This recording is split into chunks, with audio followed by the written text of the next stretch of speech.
tell you. Most muggles aren't accustomed to seeing a flying car. Right.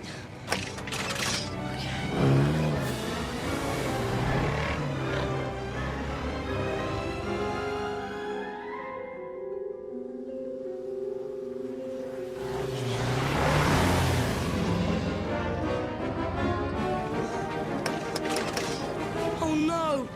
The invisibility booster must be faulty. Well, come on then. Let's go lower. We need to find the train. Okay.